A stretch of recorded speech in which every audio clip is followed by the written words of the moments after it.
मित्रांनो, आपण कामोठ्यात राहतो आणि या कामोठ्यातील प्रत्येक सेक्टरमध्ये एक वेगळी मजा आहे.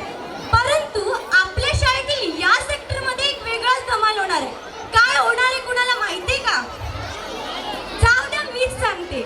आपल्या शाळेत एक धमाल होणार आहे. मित्रांनो, आपल्याला मासे खायला थेट खाडी किनारी किंवा मार्केटला जावं लागतं. परंतु आमच्या शाळेतील 3री ब ची पोरं इतकी हुशार आहेत ना, त्यांनी थेट पापलेट स्टेजवर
मी ढोलकर दर्याचा राजा ऐकली वाऱ्याचा मी ढोल